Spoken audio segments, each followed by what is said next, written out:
There is nothing wrong with your internet. Do not attempt to adjust your settings. We are controlling the podcast. We control the squealing and the screams. We can make your heart flutter, your eyes blur from tears, or sharpen your mind to crystal clarity. For the next hour, sit back. We are in control of what you hear. We repeat, there is nothing wrong with your settings. You are about to experience the awe and mystery known as the female mind. You are now entering the Fangirl Zone.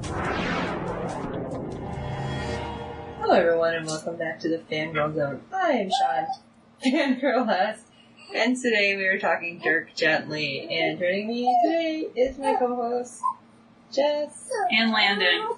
Little Landon! Oh no. As you can tell, Landon is a little upset. Landon's super bummed. He's so sad because Dirk is not coming back for season 3. Aww.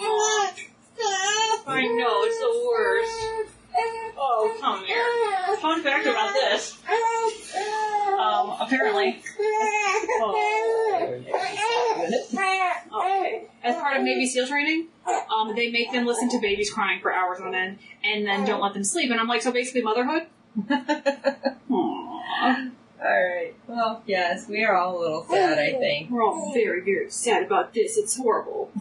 Me and Landon were up all night talking about it. It's horrible. That's why he's so upset. So we have our second little podcaster in training with us. Mm-hmm. Liam hasn't joined us for a while because now he's actually talking. Now he can actually talk. Who knows what he'll say? Right. You know, we want good reviews on stuff. Mostly it's stuff about dragons. So let's talk about the unfortunate series finale, season 2 finale, episode 10. Nice jacket. It's a great jacket. Dirk fulfills the prophecy and restores order by courageously returning to Blackwing to where it all began. Todd and Amanda go toe-to-toe with the villainous Susie Borton. Oh my gosh. She's awful. So there was so much going on, and my notes are in the other room, so it doesn't help. But it was just crazy, and the fact that Dirk pops up at Blackwing, and I was like, wow, okay, so he popped up where the Rowdy 3 were. Right. So not even in actual water, because they didn't keep them in water, they just kind of had them suspended. Right. So that was kind of weird.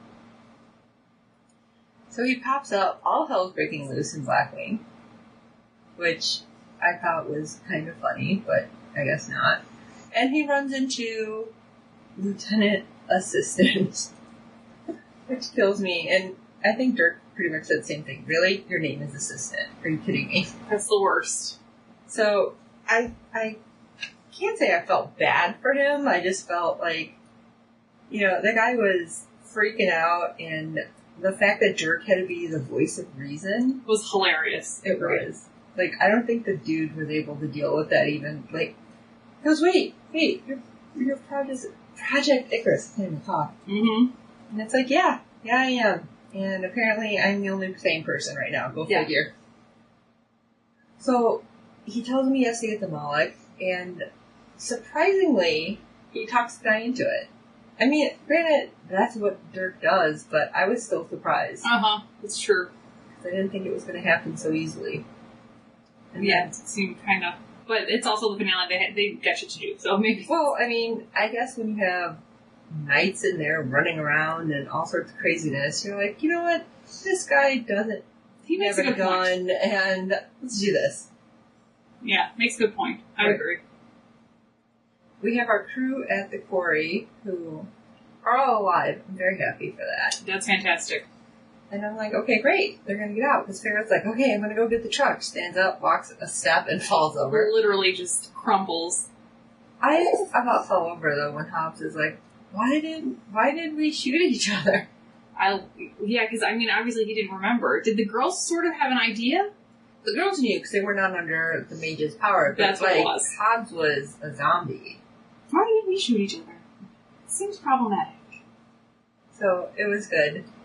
It was good, and, well, it was not so good, because I was like, holy shit. I mean, seriously, they're going to bleed out. They've both been shot, or both, all three of them. The Rowdy 2. Yeah.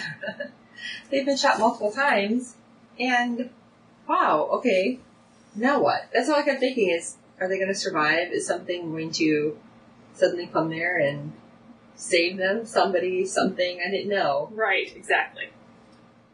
But alas, nothing happens with them for a while, so that was it. Have no idea. And then we go back. Let's go back to the insanity happening, like, everywhere. It was just crazy. Bedlam. It was totally bedlam. Yeah. And so I would actually have my thoughts together more had I remembered to grab my notes, but alas.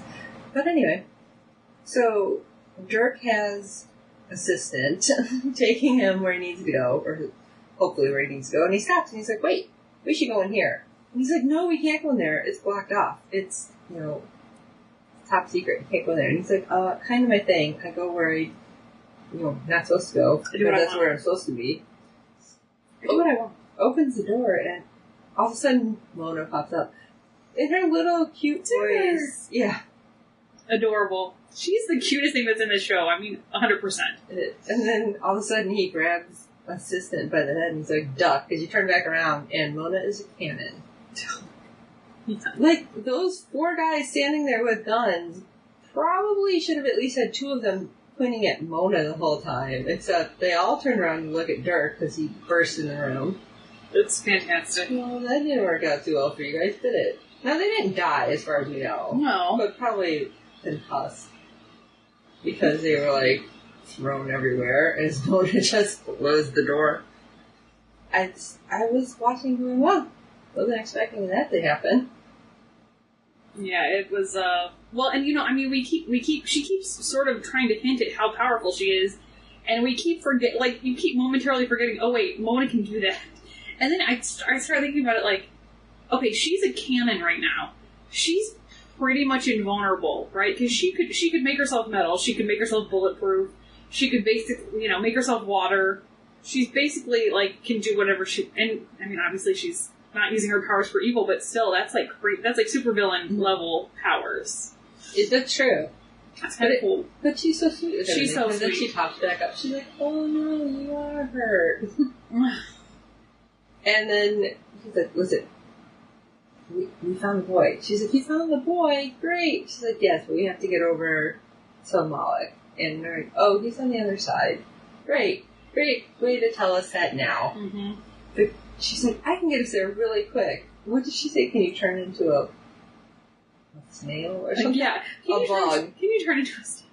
Or something like that. A bug. Because she was talking to the snail. He's like, unfortunately, I can't. It was so great. Like, he's like, totally, damn it, I can't. Whoops. Yes. Because she seems, out of all of them, surprisingly, like, the most naive. Yes.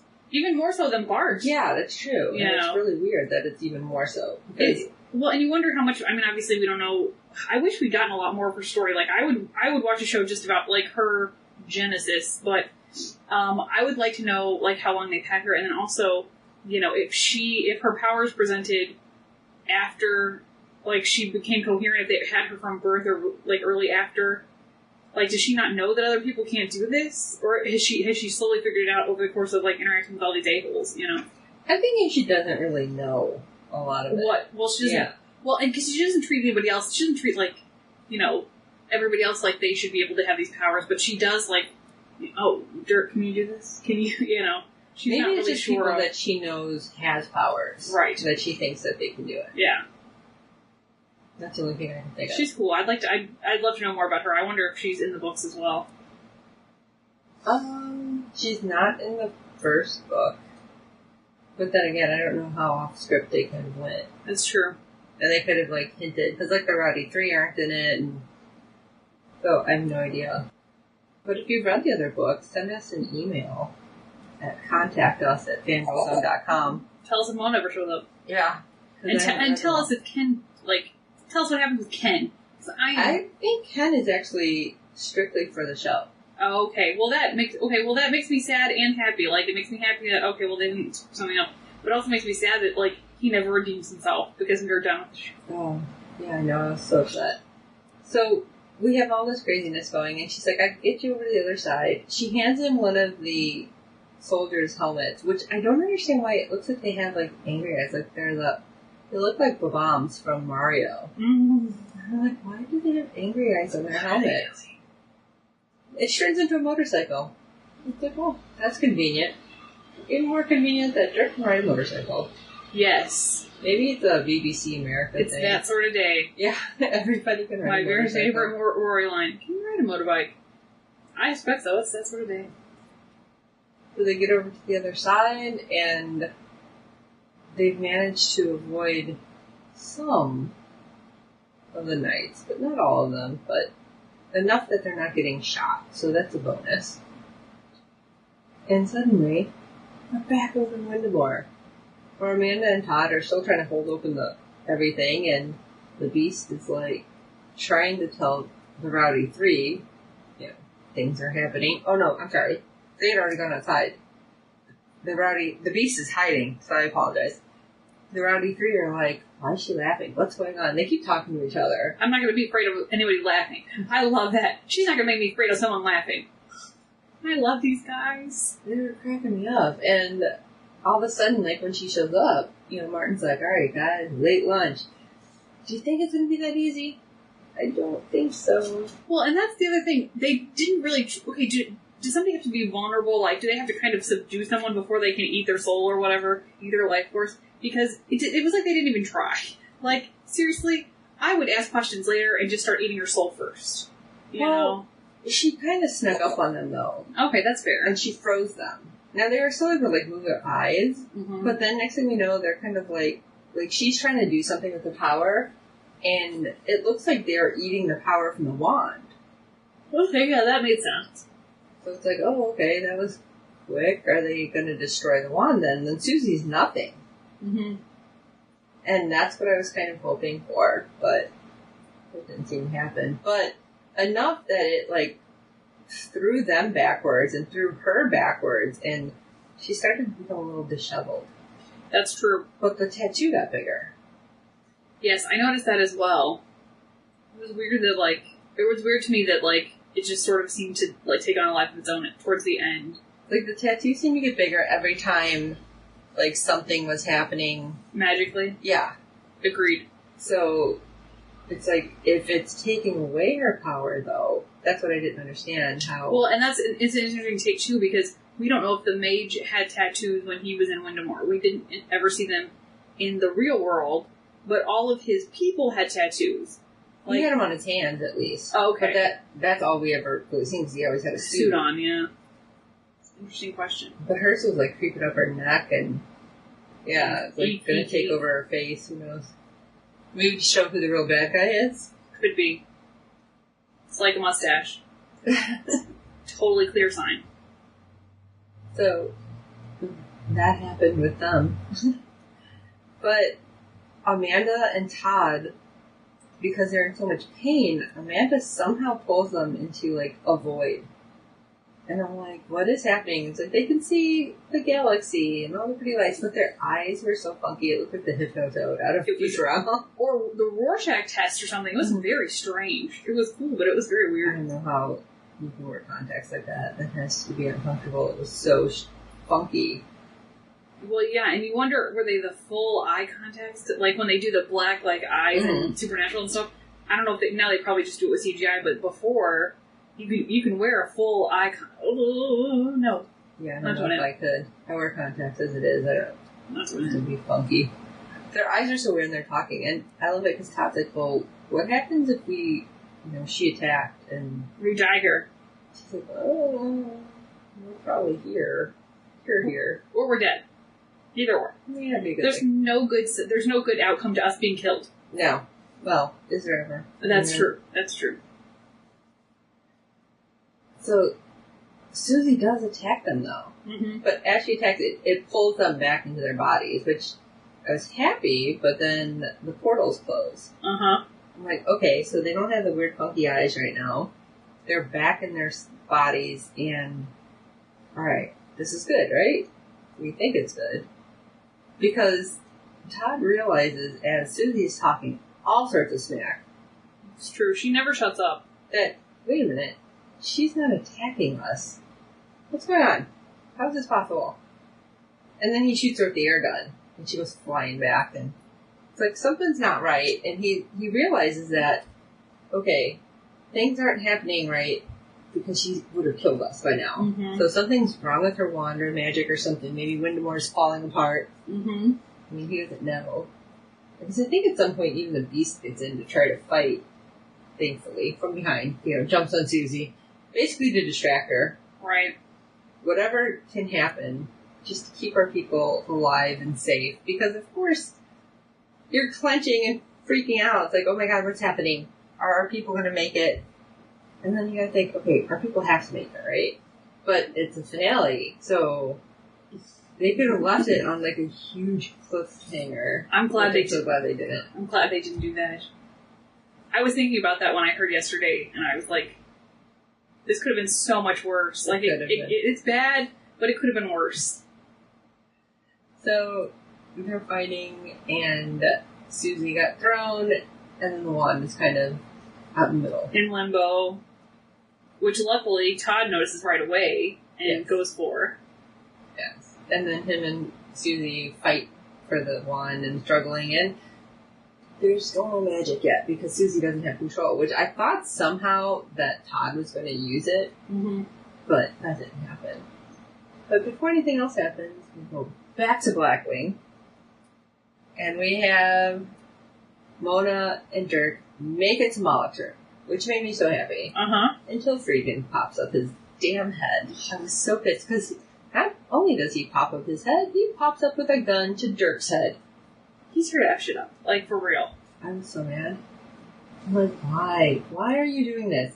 And he's going on and on about how stupid he is, and everyone says he's stupid, and maybe he's too stupid to know how stupid he is. All of these things seem right to me. And I'm like, yeah. Your point being what? I'm not changing my mind, dude. Because even at some point he sits on the ground and he's, doing this whole spiel to them, and he's like holding the gun to his own head. And Dirk is trying to like talk him down. Right. And Mona just sitting there kind of shaking her head like, yeah, you're too stupid. No. Mona, who knows nothing, knows you're too stupid to know what's going on. You're too dumb to function. It's like, oh my gosh, that's pretty bad. Agreed.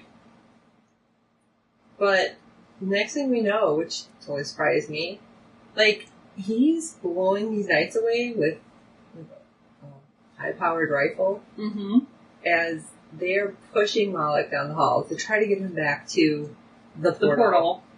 And I was like, holy crap, he really is, like, helping. It seemed like Dirk, like, got to him. It really did. It seemed like he was like, okay, well, maybe we just need to do this and get everything back to normal. And then I'll go back to figuring out why I'm so dumb. But it was good that he was doing it. It certainly helped, yeah. Yeah. So, I don't know, like, this whole time I have hated Freakin'. Hated him. He's horrible. Because he's just so dumb and super macho. Yeah. I don't know. I guess he did redeem himself.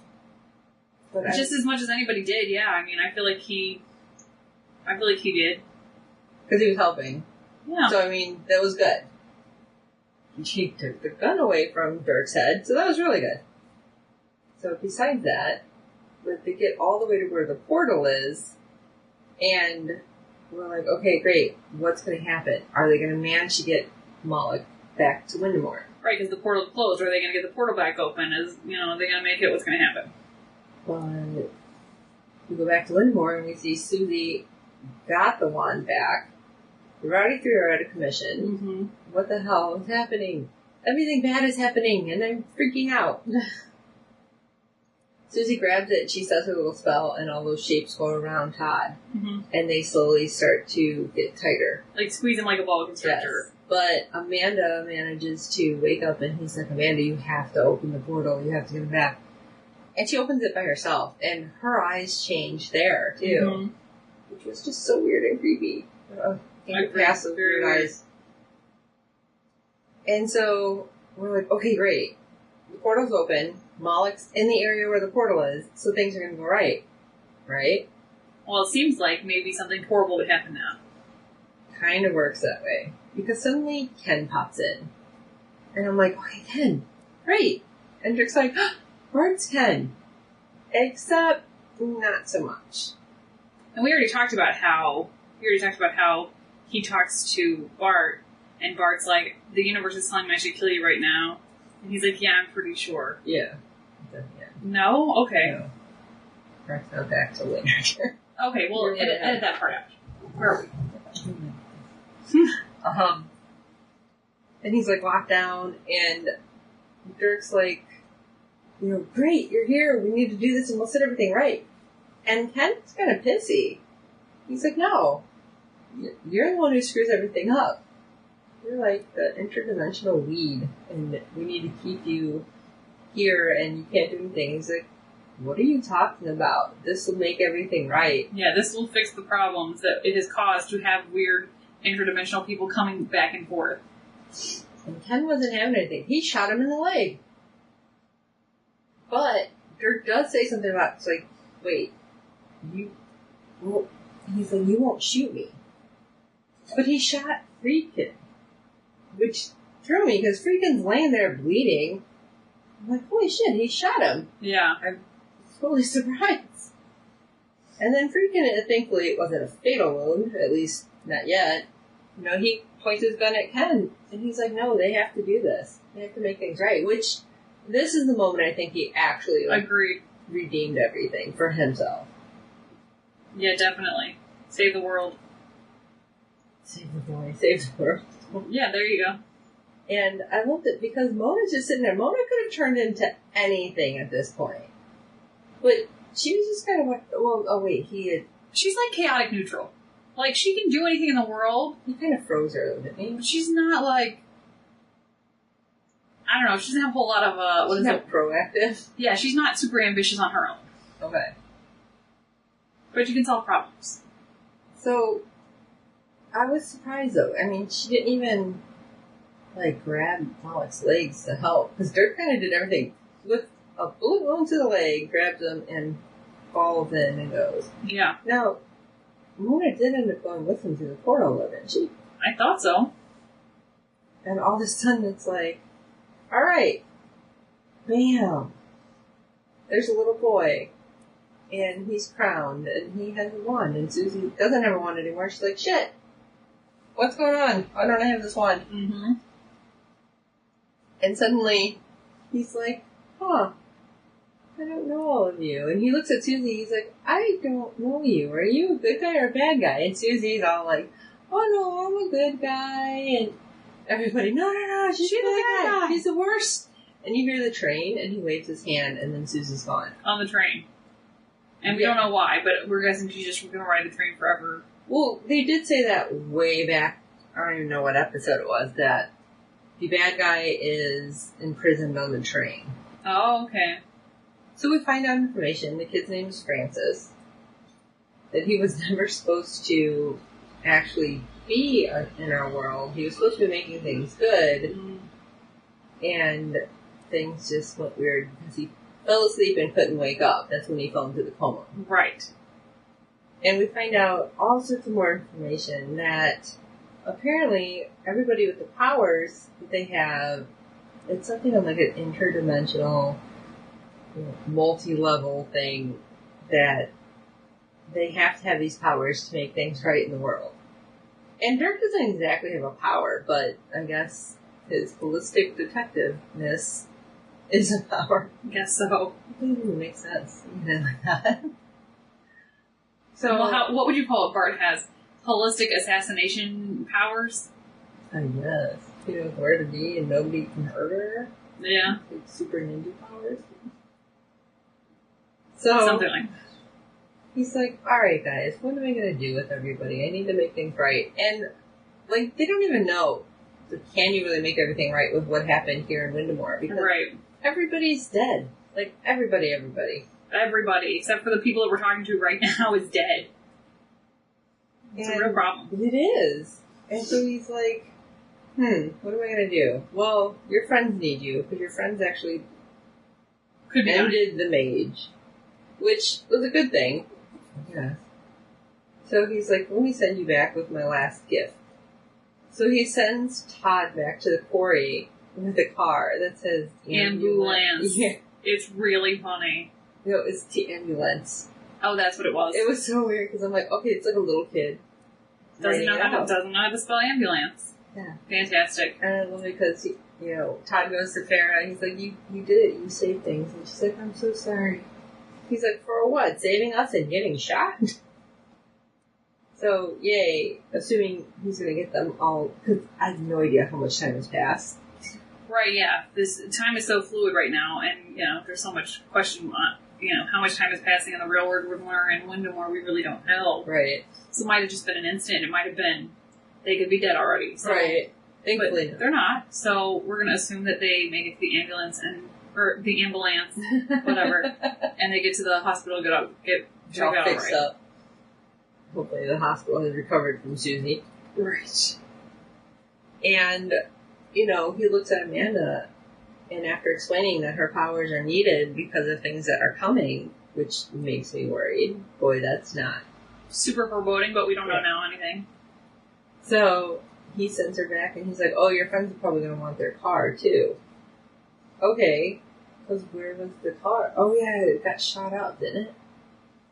Yeah, I think that's right. Like, it seems like so long ago. It wasn't that long ago in what episode, but it's, he manages to wave his hand, and off goes Amanda, and assumably the Rowdy Three who were in the other area. Right. And it's like, alright, well, who's left? There's Dirk, who, by the way, when he came back with Malik, ended up with a really nice jacket, and that was cracking me up. Because how did he get a jacket just falling through the portal? It's true. He didn't. Apparently, the universe wants him to have these jackets. He always has a cool jacket on. So, I'm guessing that's what the whole point is. Because even at one point, when he first comes over, Todd's like, how did you get it? And Amanda's like, not now. So, Todd was questioning just like I was. So then, well, for a minute, I thought it was Mona. I'm like, is Mona that jacket? Like, is that what happened here? But, no.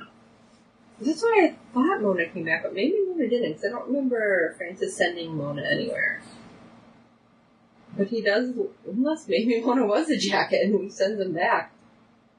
And he does look at the piece and he's like, what am I going to do with you? It's like, what, was she not originally part of this? Because she seemed really part of your story. Right. But, you don't know. Then he goes and he finds Bart, who is like surrounded by a pile of these dead knight bodies that she pretty much just, killing fools. Yes, she destroyed that place. And he does say, thank you for doing this, because there was only supposed to be 10 of them. Yeah. That was way more than 10. Way more than 10. So somebody was obviously adding on to the story. And then after all is said and done, he tells Bart, you can stay here. You don't have to go back. I'm making everything right, and you can stay here and be happy. And she pretty much says, which killed me, because this gets said twice, I'm a leaf on the stream of consciousness. And I'm like, she's a leaf on the wind. I thought the same thing. And I'm like, yes, no. And it gets said later, too, by Amanda. Right. Which I was like, oh my gosh. And it was so sad and my heart was breaking. Because Bart's like, no, I'm not meant to be here. I don't think I'm meant to be happy. And I think I died a little bit when she said that. I feel like we've come so far with Bart. And honestly, the fact that, they just, put a nail in your heart at the end, I just was so upset. Well, she even, after she says that, and she's looking so sad, Francis is like, you can come back anytime. Especially when you realize that that's not true. It's like, oh, okay. It's just painful. Yeah, it's really, really, I'm just rude. That's so rude. It was. So, he sends her, because he's like, well, where do you want to go? And so, apparently, yes, exactly, Landon. Exactly. So sad. Apparently she says Blackwing, because that's where she ends up. And see, that's how I was sounding when it happened, because it's like, okay, great, everybody's going to be happy and everything's going to work out, right? Yeah, we're going to find everyone again. Everything's going to be fine. No, it's not. Spoiler alert. No. Sorry, Landon. Yes. Hard grown-up truth you have to understand. Because we see the Rowdy 3, who have now become the Rowdy 6, because the Beast I want to be sent part of back, that. and she's going to be with them. Right. You have Dirk and Todd, who are going to go off after, of course, the Beast says, "I love you forever, Vivid." Oh, and give him a safety cone. Very cute. Turns out Todd had the air gun with him. It's like, oh great, what repercussions might this bring? And Dirk does say that too. The whole thing about, oh, do I think that this is going to come back and something that we're going to have to solve in the future? No, of course not. So it's like, okay, so things are going to work out well, right?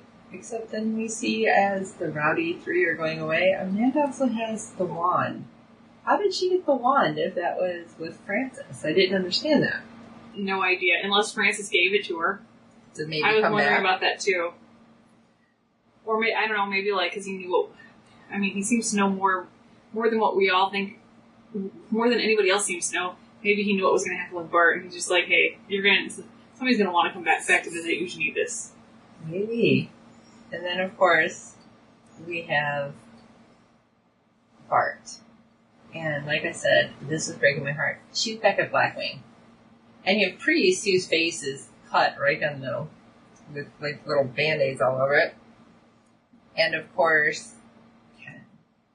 And I'm thinking, oh great, they're going to have a reunion and Ken's going to come to his senses. But Ken's like, not exactly nice Ken. No. No, he was, telling Bart, okay, no, this is where you need to be. It'll be fine. We'll work this out. And that's when she says, the universe is making me feel like I should kill you. He's like, yeah, but you won't. And she thinks he's going to talk to her, and he's like, okay, bye, and he leaves. And this is what was breaking my heart, because, he's like, no, it'll be better. This is where things should happen. And he turns off, like, all the lights, and she's just sitting there with, like, one solitary light over her head, and it's just so sad. I was mad. I was freaking angry, because, are you kidding me? Are you kidding me? You make me care about this person? And then, like, all this great stuff happens with her and Ken, and, like, humanizes her, and then now you're gonna do this? And you're going to have him betray her. Oh, I was upset. I mean, we had said that, too, that we were hoping that he wasn't going to end up being the bad guy, but it ultimately turned out, yeah, he is, like, the bad guy. He might be the worst guy.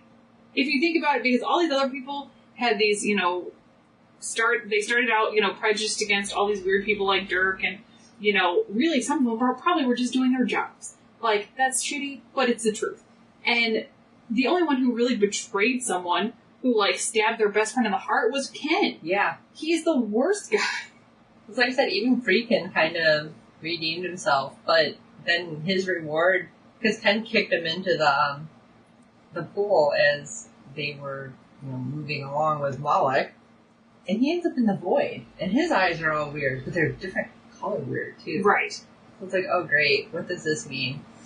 But even it gets worse because Ken is in like a warehouse room with all the artifacts, basically the swords and the helmets, and the person, I'm assuming it was the same person who had put Friedkin in charge, had come in and she's like, well, how are you going to explain this screw up? And he's like, what are you talking about? We have proof of the supernatural. And he's explaining that this metal isn't found on Earth and all of this stuff, and she's like, oh, nice spin. And she calls him Supervisor Ken. And it's like, I was so mad because now he is one of them. I hate it. I hate it. Like, no, I don't want him to be one of them. No. I want him to be one of our people. But somehow, I'm hoping they're going to leave our little crew alone because we have Dirk. Which, by the way, I didn't even say it, because he kept calling him Swad, I think, which was his name in the book. Like, he was calling it Dirk his real name. Oh, okay. And it was so weird. But, we have a giant, placard go up on the wall. It's Dirk Gently's Holistic Detective Agency, and, Farrah's back because they had their moment in the hospital, which, the three of them, Hobbs and Farrah and Tina, talk, and so they're all healed up, and they're all happy, and I'm like, oh, this is wonderful, this is really great how it's going to end, and makes me happy, and then Mona kind of you see the little squeezy doll in the corner and it falls off and then Mona pops up, Yeah. looks at the camera and does the little shush thing. So I'm like, oh, that's so sweet. And I'm thinking, this is great. I liked how it ended. And then I found out, like, the next day that They canceled. They're not going to have another season. Did they say why, or... I don't think so. I mean, granted, this is BBC, they're not, it's all public funded, obviously, and it's definitely, not, it's British television, so, like, the best and the worst, depending on what you want to talk about, but, yeah, I wonder if it was just because it was expensive, It might have been. But they were announcing that the season will be on Netflix in January, so maybe they're hoping that Netflix will pick it up. It would be great, because I love the show. And Netflix has a little bit more leeway, too, than even BBC does, with what they're able to show, what they're able to do, violence-wise, language-wise, sex-wise, but, God, we'll see. That'd be amazing. I really, really liked it, and I thought, honestly, I feel like the way they cleaned it up this year was not quite as exciting to me as last year, because there was a little bit less, mysteries, but it was still so great. Like, I really liked the season a lot, and I thought they did a really nice job with it. And I love all the new characters we got. Yeah, so maybe we'll get something. Who knows? I'm gonna doubt it, but I really enjoyed it, and I'm glad that we had a second season. Yes. It did make me read the book, so, which I gave to you. Did you read it? Did you give it to me? Oh, is it still in my locker? I don't think you gave it to me. I think it's still in my locker. That makes more sense. So, we enjoyed it, but I am going to definitely have to read the rest of them now. Yes. So, we hope you enjoyed Dirk Gently, the second season, and hopefully you're reading the books too. And Jess is still waiting on some of that fanfic. Yeah. Nobody sent it to her on her break from there. Nope. See, even Landon's surprised. So you can send her something at jess@fangirlzone.com. You can send us an email. Contact us at fangirlzone.com. And we look forward to hearing from you. And hopefully we'll have some more shows coming soon that we will be discussing. And maybe a little Landon will be a little more into. Yeah. And not that so won't break his heart, yeah. Alright, well, for this episode of Fangirl Zone, I am Sean Fangirl S. And Jess. And Landon. And until next time.